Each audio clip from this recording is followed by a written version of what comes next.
do seu cérebro. A massa encefálica novinha embrulhada para presente beneficia aqueles que querem pensar por nós. E eu acho que sobre isso, o que nós temos a fazer é pensarmos de verdade por nós, sem fórmulas entubadas, e realmente enxergarmos o que se passa quanto seres humanos. Todos nós somos Homo sapiens. Masculino, feminino, não importa, nós somos da mesma espécie, nós somos falhos, nós somos perfeitos, somos brilhantes, sim, únicos em cada essência, pode ser, mas somos da mesma espécie. Não podemos, sob hipótese alguma, justificar que nos justificar que nós, por imposição da necessidade, da pressão que nos cerca, nós tenhamos atitudes que quando vemos no Estado, a gente condena. Por que o nosso desespero, então, permite? Por que o nosso desespero passa a mão pela cabeça de pessoas que agora se determinam justiceiras? Quando o Estado se torna justiceiro e mata um da nossa família, a gente fica indignado, não pode, mas quando tem aquele molequezinho, sem vergonha, safado, incurável, que matou, roubou, a gente não sabe a origem dele, mas ele tem que ser sentenciado à morte. A exclusão se faz muito, eu creio, não por obra do mau caráter, mas principalmente pelo cidadão de bem. Porque se aquela vítima, ela já está condenada pelo Estado, e o Estado é o algoz, o único que poderia reverter essa situação seria o cidadão de bem, que alegasse, que determinasse, é inconcebível que um ser humano como eu passe por tais violações. E isso não acontece, porque a casta dos cidadãos de bem, eles determinam, eles aceitam como um mal necessário a castração de alguns. Aqueles que subiram, que criaram o Morro da Providência, que ficaram isolados por medo da perseguição dos senhores, eles continuam isolados por medo dessa perseguição, que se mantém. É muito fácil ver isso quando a gente chega a determinadas calçadas remediadas e a gente descobre o olhar de aversão, o olhar de medo que lançam para aqueles estranhos que ousaram sair do gueto.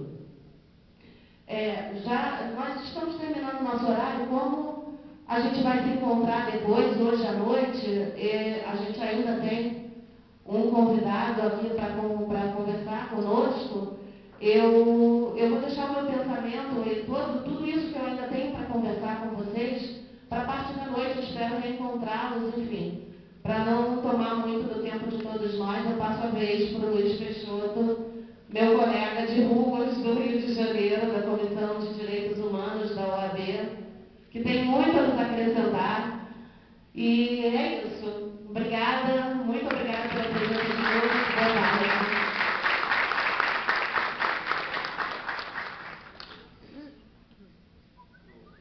Boa tarde. Eu vou falar aqui da tribuna, porque é uma coisa muito rara que um advogado fale na tribuna. Apesar da gente ter essa ideia de que o advogado é uma pessoa que fala muito, na verdade o nosso processo não privilegia isso.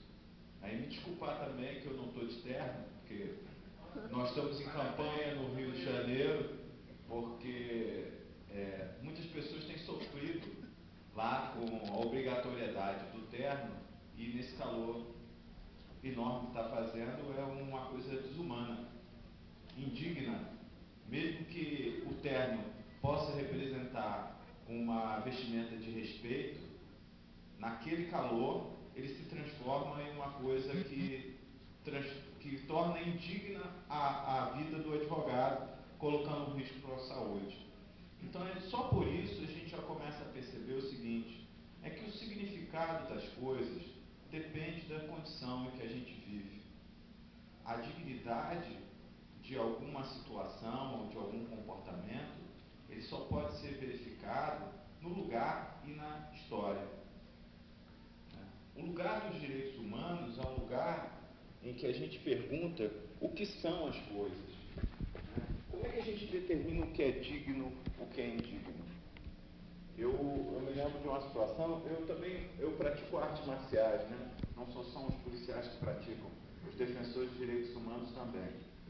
E pratico há bastante tempo. Então eu tinha um aluno, e nessa arte marcial a gente tem o hábito de fazer uma reverência. Só que um era muçulmano e o outro evangélico, protestante. E para essas religiões, você fazer referência a um homem é um ato de desrespeito. E eles se sentem desrespeitados em serem obrigados a isso.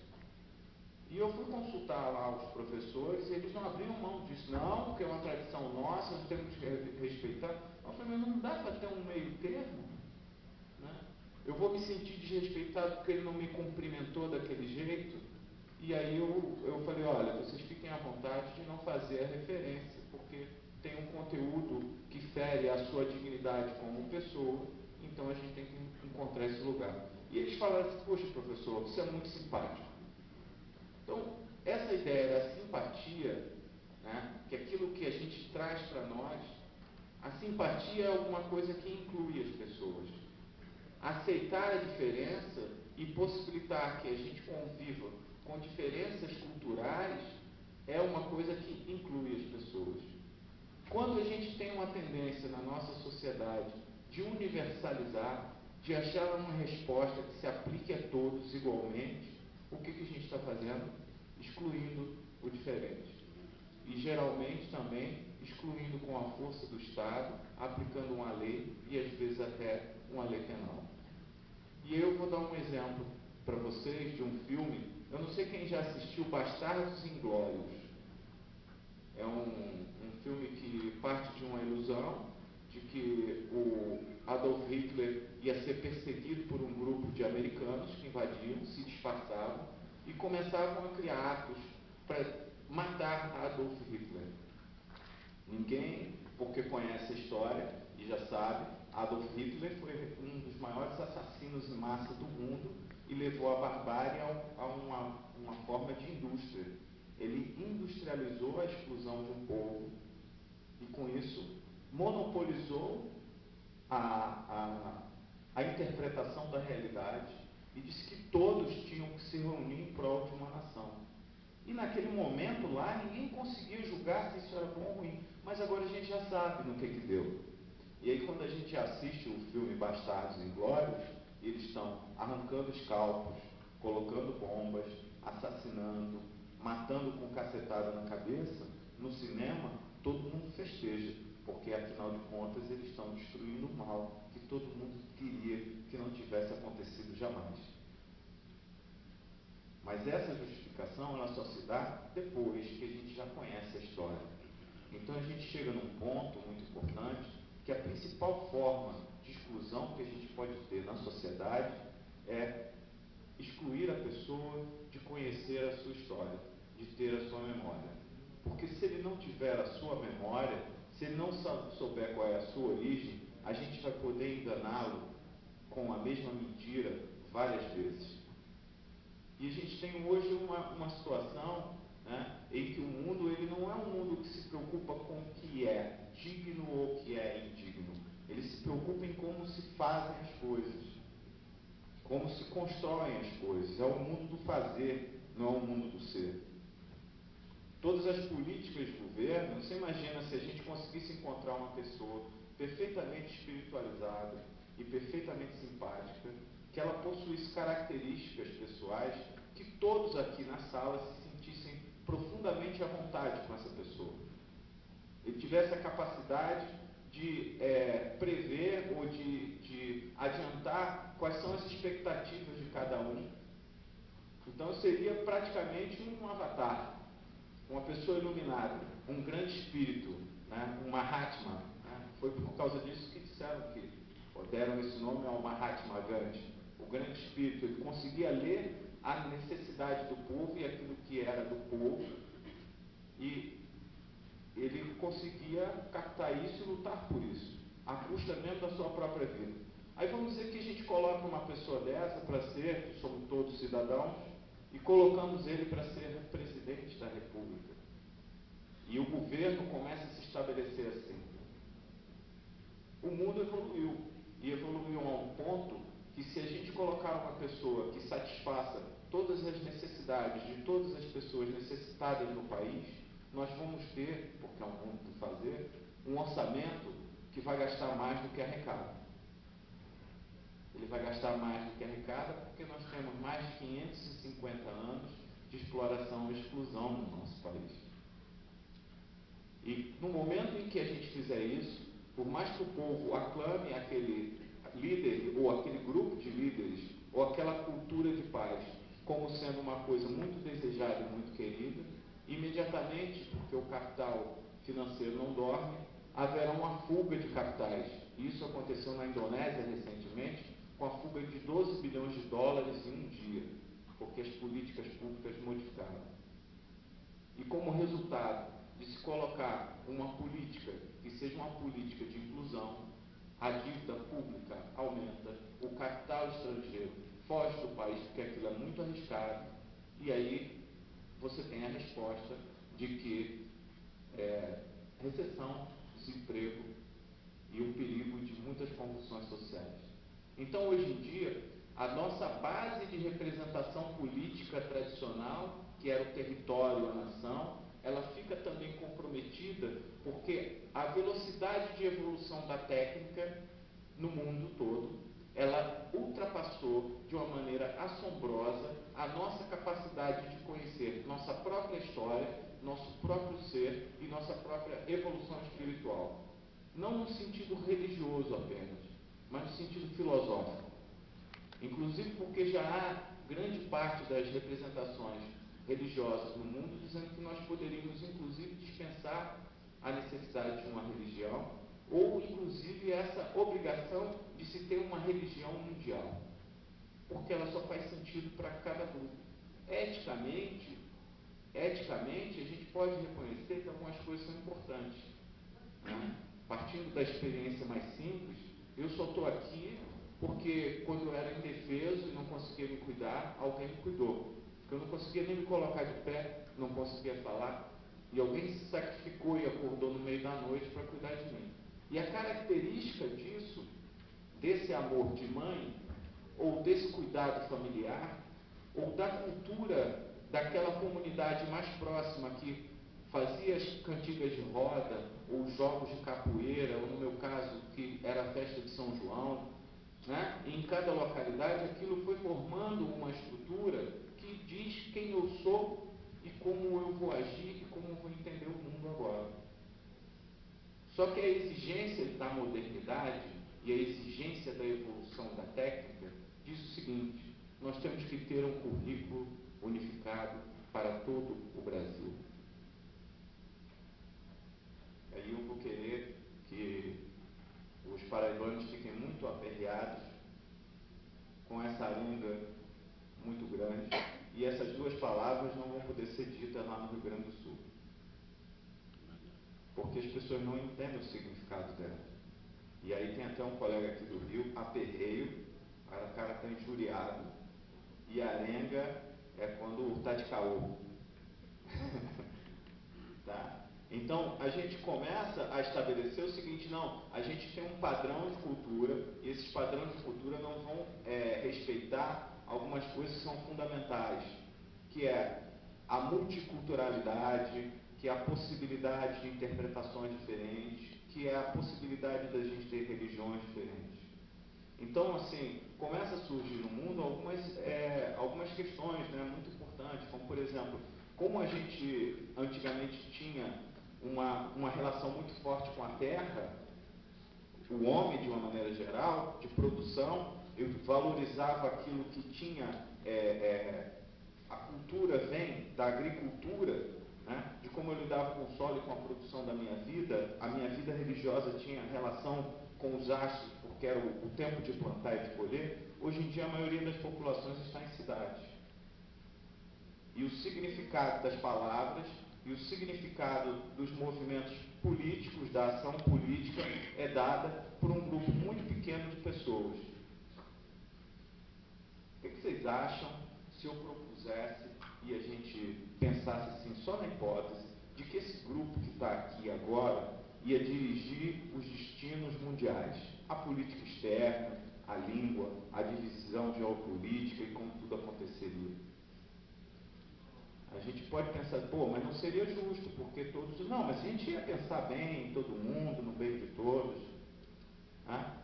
Então, posso afirmar hoje com uma grande probabilidade de estar correto, que dentro dessa sala aqui, nos lugares que vocês estão, caberia o número de dirigentes de grandes corporações internacionais que decidem o destino do mundo.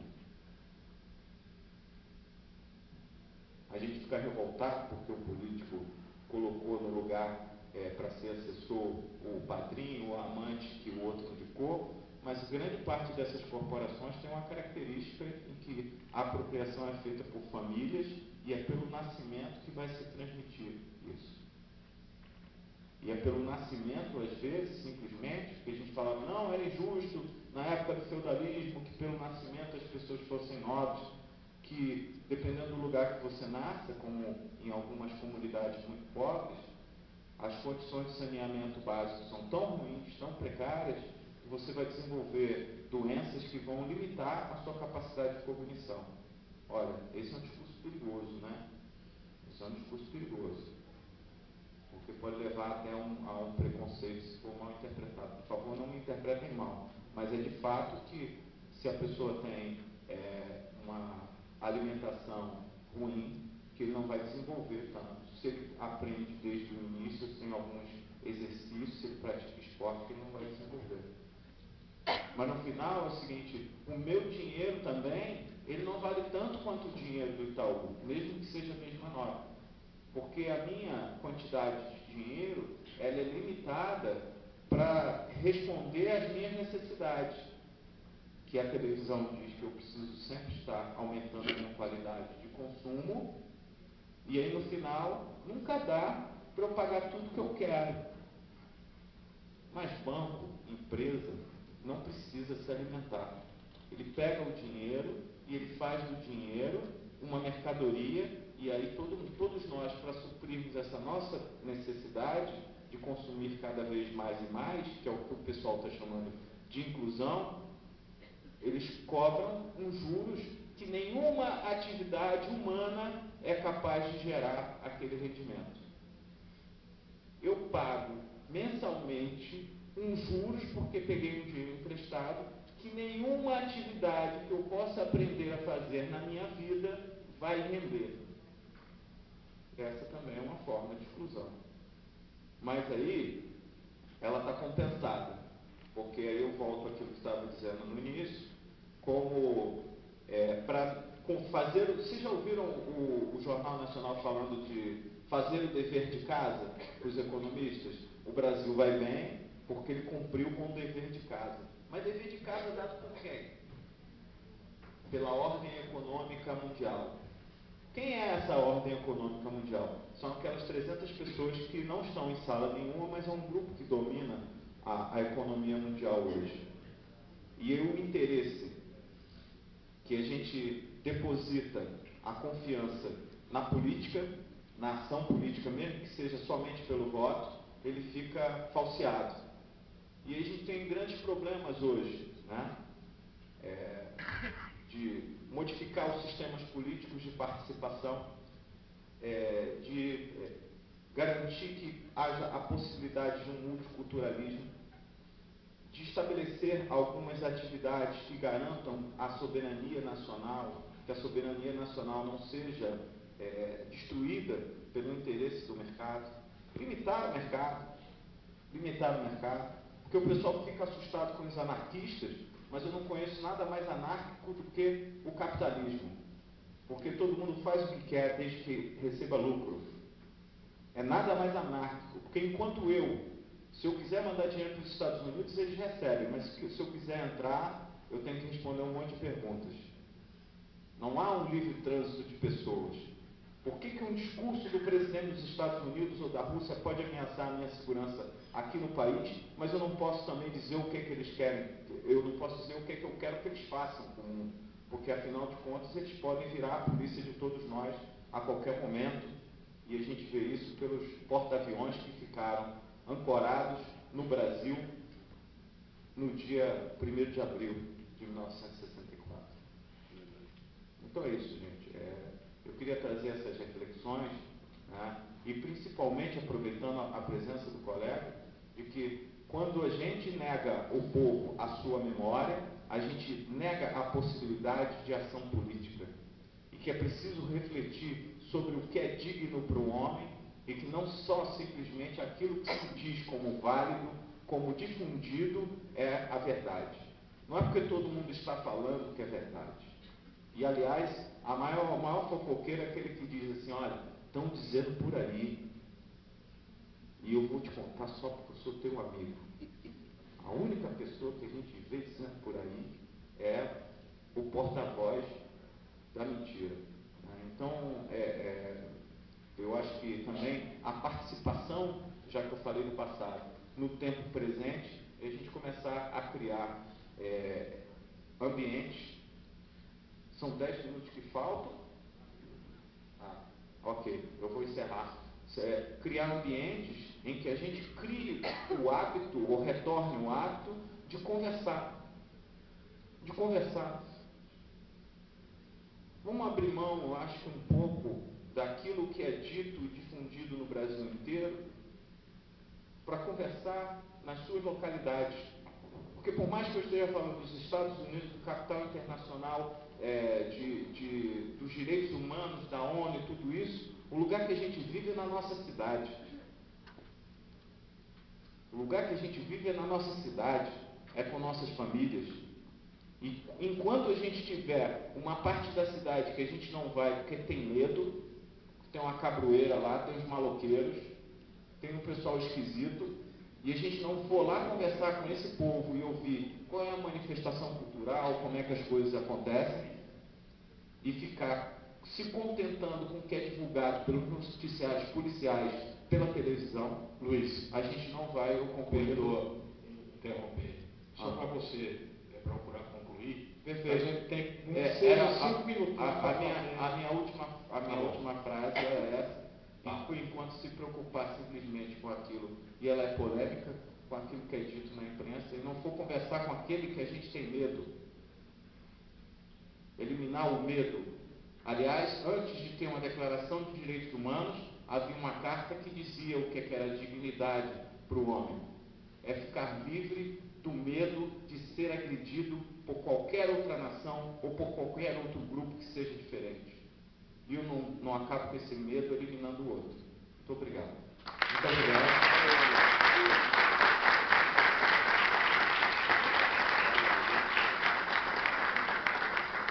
Queria quebrar o protocolo, ainda que seja por 5 minutos, porque eu sei que tem outra mesa grande que vem agora pela frente, agradecendo aos 3 palestrantes aqui.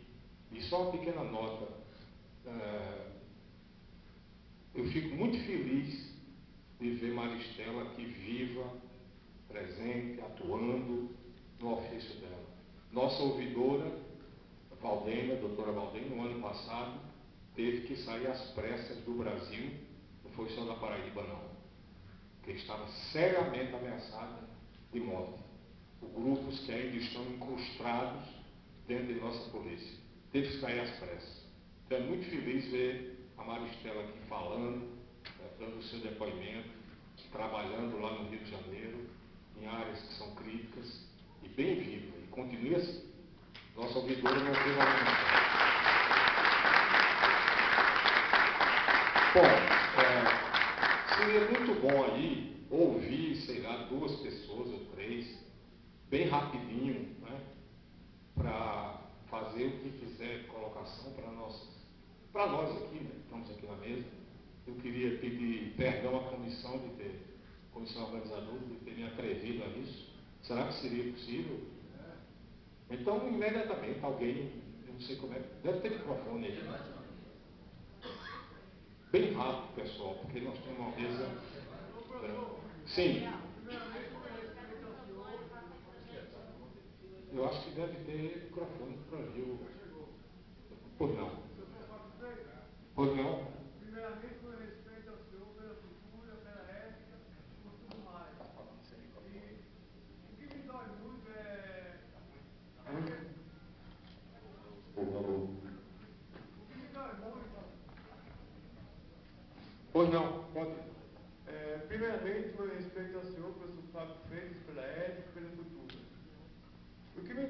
vai ver um governo que tanto combateu a ditadura, disse chucalhado por prisões, por tudo, e hoje usa a força para combater, sabe? Isso me dói muito, sabe? E usa também esmolas para dar ao povo, Bolsa Família, sabe? Tudo isso. Eu acho que o povo brasileiro deve pensar mais um pouco. Próximo dia 3 de outubro está chegando. É momento da gente pensar e dar resposta nas urnas. Quer queira, quer não, esse é o único caminho, sabe, possível para que possa se mudar alguma coisa. Minha pessoa não indica voto em mulher para presidente. Eu acho que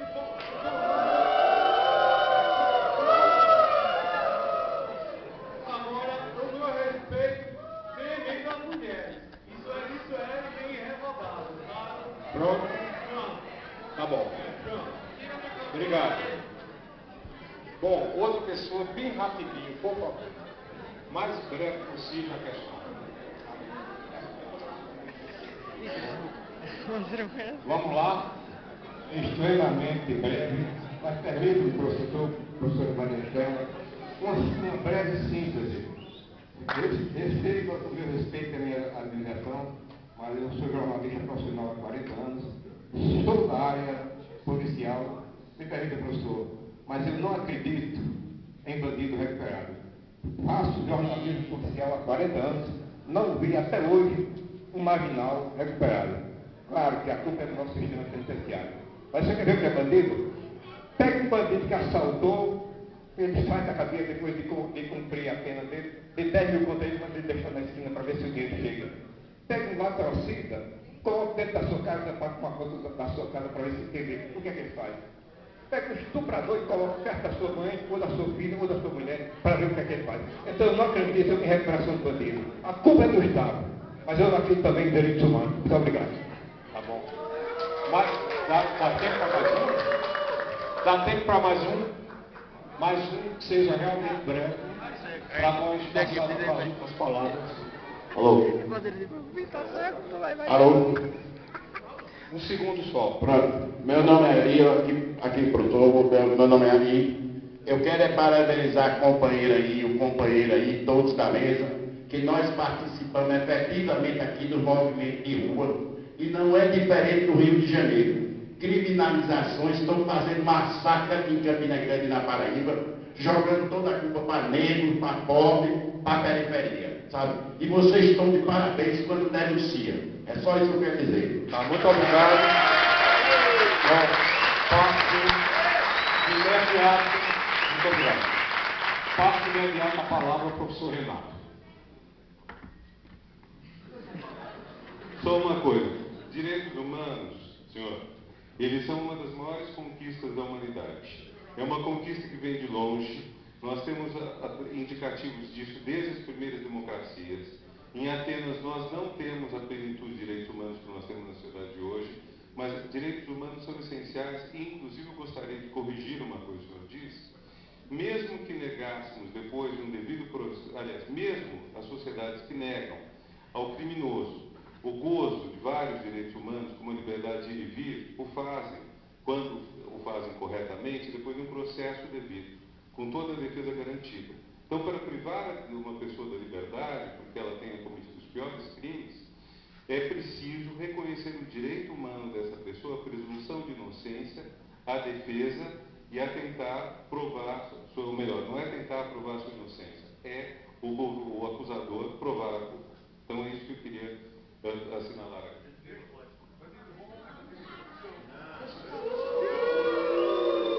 Eu gostaria de responder a essa colocação dizendo que direitos humanos não são para humanos direitos, são para seres humanos. E uma população carcerária de mais de 500 mil de pessoas já prova que a punibilidade, a criminalização de alguém não é a cura para a solução. E não é a cura e a solução. E há mais um detalhe. Quando se tem, numa Constituição, um policial com o direito de olhar para a cara de qualquer um, suspeitar, conduzir, e esse mesmo policial, ele pode ser o juiz que sentencia a vida de alguém, o algoz que executa, o socorrista que mexe na cena do crime para adulterar, alegando prestação de socorro, e se torna também a testemunha desse caso, muitas vezes a única, porque é pior que um marginal, porque além de sustentar o crime que cometeu, ainda ameaça todos os outros para que seja sua vontade e decisão prevalente a todas as outras. Este mesmo ainda se coloca como vítima. Eu não acredito que um Estado que se posicione dessa forma, tendo como alvo objetivo negros, pobres e favelados, tem moral para determinar quem é mais ou menos carrasco ou criminoso. Direitos humanos não são para humanos direitos, são para seres humanos independentes e acima de qualquer coisa.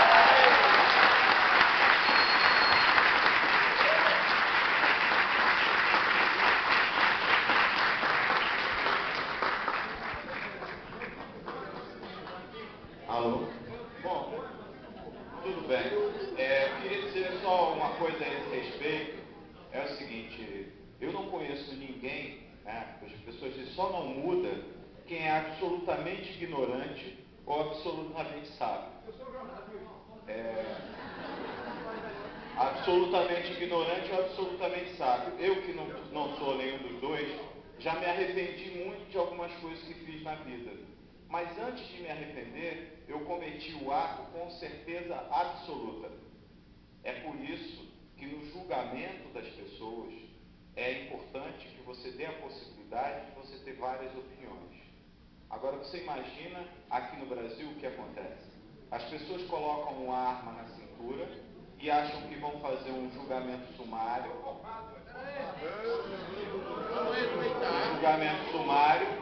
E embora a gente não tenha legalizado a pena de morte no Brasil, somente o Rio de Janeiro e São Paulo são responsáveis por mais mortes do que todos os países que têm a pena de morte legalizada. E isso não acabou o crime.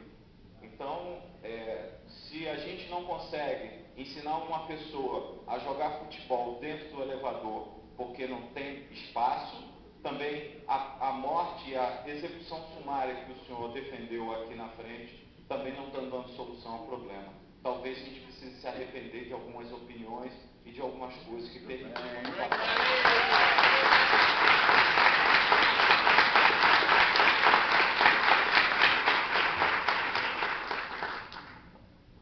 Bom, eu vou encerrar e não vou encerrar com afirmação nenhuma. Eu vou encerrar deixando uma questão para reflexão.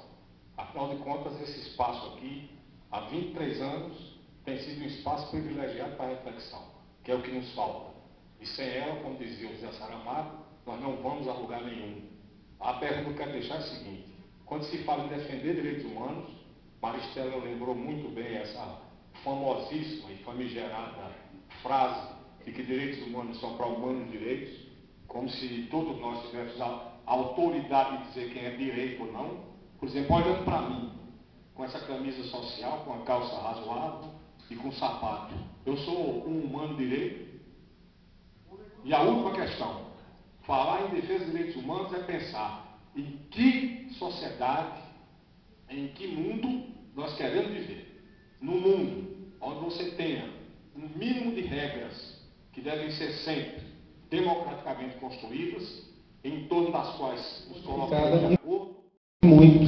Ela precisa ter outros tipos de currículo, outros tipos de acesso do estudante, outro tipo de trabalho, e eu creio que os pontos principais seriam a inserção da cultura da educação, seria culturalizar a educação, seria introduzir dentro da educação esse elemento de desordem que, no fundo, se quisermos fazer um paralelo, é o elemento Windows. A nossa educação é muito DOS. Eu não sei nem quem de vocês sabe o que é DOS, mas DOS antigamente era a forma pela qual a gente utilizava o computador e você tinha que fechar um programa para abrir outro. Pronto, você não podia abrir em janelas. Ora, você não usa nada da internet ou nada de um CD, de um CD informativo, se você não navegar por janelas. E esse é um aprendizado muito interessante, prazeroso e culturalizado.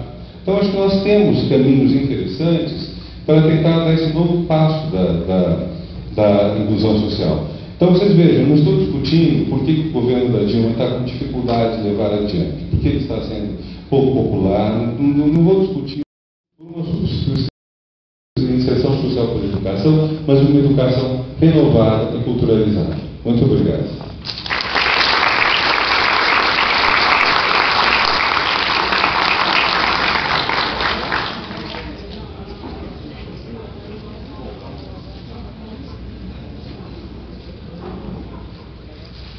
Vamos seguir com Maristela.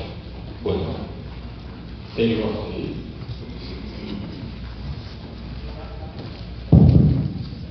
Boa tarde. Bom, eu sou defensora e monitora, e ouvidora de direitos humanos no Rio de Janeiro. Eu atuo em favelas e é disso que eu conheço, então é exatamente sobre esse foco que eu gostaria que nós voltássemos a nossa atenção e nós refletíssemos a respeito de direitos humanos, ação política e exclusão. Eu posso falar desses três temas na vida dos pobres, na vida dos favelados, que é realmente do que eu conheço. Quando a gente fala de exclusão, eu acho que nós não somos remetidos a um momento presente. Isso, na verdade, o que nós assistimos agora no presente é a continuação do que nós assistimos na nossa história desde sua criação. Quando a gente pensa em favelas, a gente tem que pensar na origem do que era uma favela. Os negros, quando eles foram soltos das senzalas, quando eles ganharam a dita liberdade, eles saíram da casa dos seus senhores com uma mão na frente e a outra atrás, sem saber para onde ir, o que fazer da vida. E então, para fugir das pestes e das perseguições, eles subiram os morros. Eles subiram os morros porque era muito mais complicado para os senhores de engenho, para os senhores donos destes, que eles, com aquelas roupas pesadas e seus hábitos sedentários, eles subissem morro acima para persegui-los. E lá eles ficaram. Esses negros libertos, por exemplo, eles ganharam um convite da coroa, dos grandes senhores, de que se eles fossem guerrear em Canudos, eles, ao voltarem, eles teriam casa própria. Era minha casa, minha vida do século XIX. Quando eles retornaram, o que eles viram começar quanto obra, num morro próximo ao que hoje no Rio de Janeiro nós temos como central do Brasil, continuava a mesma coisa. Eram as mesmas ruínas. Eram os mesmos escombros, as mesmas obras inacabadas.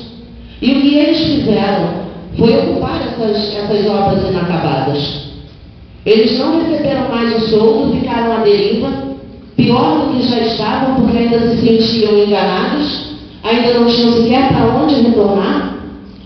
E ao chegar lá e ocuparem esse espaço, esse lugar foi chamado de Morro da Providência, que muitos acreditam que se chama Providência pela divina providência, mas não, foi pela providência dos soldados que guerrearam em Canudos de tomar aquilo para si. E a política que nós temos hoje, a exclusão que nós temos hoje, é a continuidade dessa história. É o povo sendo enganado, é o povo sendo excluído, medida após medida, para se perpetuar os mesmos no poder, com as mesmas falácias, com as mesmas promessas. E aí me perguntam, ação política. Ação política, por exemplo, que eu vejo, como agora eu tenho as manifestações muito frescas em mim, porque também participei destas no Rio de Janeiro. E aí a gente vê que a nossa Constituição de 88, ela é bem sucinta quanto a terrorismo. E sempre foi. Crime hediondo. Bom, de repente, a população vai à rua, cansa de se ver ultrajada, de ver todos os seus direitos subtraídos, reclama do seu jeito descontrolado, não gera reação. Isso não significa eu estar defendendo, isso não significa eu estar apoiando. Significa que é cabível, é compreensível. Todo ser vivente, ele reage. É ação e reação. Chegou o seu limite da tolerância. E então, o governo, preocupado com o bem-estar, finalmente, olha, a Constituição não tem uma determinação específica para que seja terrorismo. Então, no calor das emoções, eles determinam a Constituição visando agradar a quem vem para o Brasil, não aos brasileiros. Porque nós, desde 88, sim, a gente tem essa carência na Constituição. Pede-se o cumprimento de uma determinação, mas já pedia antes. E nunca fizeram nada. Porque não incomodava. Porque não afetava quem já estava com o bumbum planchado na cadeira de onde não querem sair. E eu acho que política, ação política, é muito mais o que a gente vê contra nós do que o brasileiro ainda fazendo por si. Nós ainda estamos engatinhando nisso. E o nosso sistema, a nossa forma de eleição contribui para isso. Porque quando a gente vota para um cargo executivo, eu vejo você, eu vou votar em você, você vai ou não ser eleito. Mas quando eu penso num legislativo, que é aquele que vai responder pelas leis, é aquele que vai fazer a lei no meu lugar, esse é proporcional. Ou seja, eu vou votar em você, mas você, super cacique, elevado à condição de semideus pela sua legenda, vai ganhar um espaço enorme na sua propaganda, e com o seu número X de votos, você vai puxar outros tantos que já estão dentro de um esquema do governo, já previamente estipulado, que ao ser eleito vai formar uma bancada X, e eu não tenho controle sobre isso. Porque aquele Joãozinho da couve ali, que eu jamais votaria nele, ele vai ser eleito, ele vai entrar na casa legislativa, ele vai decidir a minha vida. E não vai ser pelos meus interesses, porque não fui eu que participei desse jogo, não fui eu que eu elegi. É muito fácil jogar na culpa da população, do pobre, do ignorante, que a culpa é dele porque não sabe votar. Talvez a gente devesse pensar melhor a respeito antes de votar de fato, mas eu acho que a culpa maior não é nossa. Não de não saber votar, mas de não impor, ou de não forçar, ou de não tentar, ao menos que convença alguém, alguma instância, de fazer por nossa conta que esse sistema caduco, falho e corrupto, que na verdade eu acho que sustenta a cleptocracia. Eu não acredito que a gente viva numa democracia, eu acredito que a gente viva numa cleptocracia. São os que roubam que dominam, são os que usurpam, são os que ultrajam, são os que humilham, que continuam no poder. E é por isso, quando a gente fala de exclusão, eu falo das pessoas que não têm acesso à educação e numa crescente, numa destruição crescente do que é o ensino, do que é a educação, do que é a cultura. Eu vejo escolas sendo fechadas para se formarem estádios novos que serão demolidos no próximo evento esportivo. É o pão e circo para o povo. Porque cultura, educação, faz um povo que enxerga. E um povo que enxerga incomoda os comandantes. E são comandantes. Se acham comandantes. Eu acho muito complicado de não ver isso. Eu acho muito difícil não ver como uma estratégia. Isso não é um acidente. Isso não é o resultado de uma má gestão. É a estratégia de destituir o povo do seu cérebro. A massa encefálica novinha embrulhada para presente beneficia aqueles que querem pensar por nós. E eu acho que sobre isso, o que nós temos a fazer é pensarmos de verdade por nós, sem fórmulas entubadas, e realmente enxergarmos o que se passa quanto seres humanos. Todos nós somos homo sapiens. Masculino, feminino, não importa, nós somos da mesma espécie, nós somos falhos. Nós somos perfeitos, somos brilhantes, sim, únicos em cada essência, pode ser, mas somos da mesma espécie. Não podemos, sob hipótese alguma, justificar que nós, por imposição da necessidade, da pressão que nos cerca, nós tenhamos atitudes que, quando vemos no Estado, a gente condena. Por que o nosso desespero, então, permite? Por que o nosso desespero passa a mão pela cabeça de pessoas que agora se determinam justiceiras? Quando o Estado se torna justiceiro e mata um da nossa família, boa tarde, Agmar, a gente fica indignado, não pode, mas quando tem aquele molequezinho sem vergonha, safado, incurável, que matou, roubou, a gente não sabe a origem dele, mas ele tem que ser sentenciado à morte. A exclusão se faz muito, eu creio, não por obra do mau caráter, mas principalmente pelo cidadão de bem. Porque se aquela vítima, ela já está condenada pelo Estado, e o Estado é o algoz, o único que poderia reverter essa situação seria o cidadão de bem, que alegasse, que determinasse. É inconcebível que um ser humano como eu passe por tais violações. E isso não acontece, porque a casta dos cidadãos de bem, eles determinam, eles aceitam como um mal necessário a castração de alguns. Aqueles que subiram, que criaram o morro da providência, que ficaram isolados por medo da perseguição dos senhores, eles continuam isolados por medo dessa perseguição, que se mantém. É muito fácil ver isso quando a gente chega a determinadas calçadas remediadas e a gente descobre o olhar de aversão, o olhar de medo que lançam para aqueles estranhos que ousaram sair do gueto. Nós estamos terminando o nosso horário. Como a gente vai se encontrar depois, hoje à noite, a gente ainda tem um convidado aqui para conversar conosco. Eu vou deixar o meu pensamento e tudo isso que eu ainda tenho para conversar com vocês para a parte da noite. Eu espero reencontrá-los, enfim. Para não tomar muito do tempo de todos nós, eu passo a vez para o Luiz Peixoto, meu colega de ruas do Rio de Janeiro, da Comissão de Direitos Humanos da OAB, que tem muito a nos acrescentar. E é isso. Obrigada, muito obrigada pela presença de todos. Boa tarde.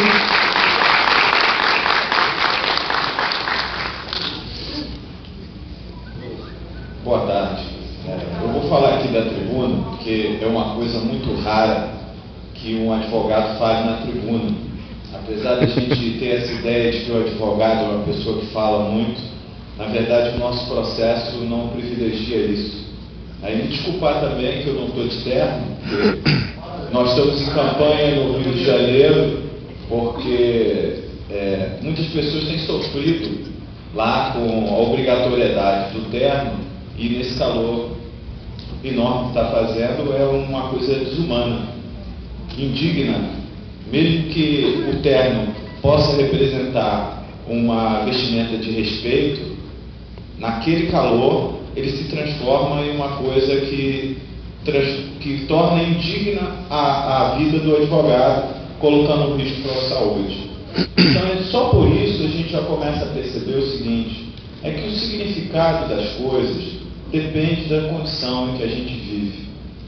A dignidade de alguma situação ou de algum comportamento, ele só pode ser verificado no lugar e na história. O lugar dos direitos humanos é um lugar em que a gente pergunta o que são as coisas. Como é que a gente determina o que é digno, o que é indigno? Eu me lembro de uma situação, eu pratico artes marciais, né? Não só são os policiais que praticam, os defensores de direitos humanos também. E pratico há bastante tempo. Então eu tinha um aluno, e nessa arte marcial a gente tem o hábito de fazer uma reverência. Só que um era muçulmano e o outro evangélico, protestante. E para essas religiões, você fazer referência a um homem é um ato de desrespeito. E eles eles se sentem desrespeitados em serem obrigados a isso.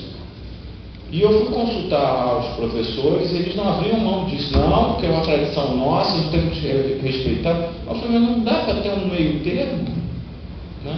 Eu vou me sentir desrespeitado porque ele não me cumprimentou daquele jeito. E aí eu falei, olha, vocês fiquem à vontade de não fazer a referência, porque tem um conteúdo que fere a sua dignidade como pessoa, então a gente tem que encontrar esse lugar. E eles falaram assim, poxa, professor, isso é muito simpático. Então, essa ideia da simpatia, né, que é aquilo que a gente traz para nós, a simpatia é alguma coisa que inclui as pessoas.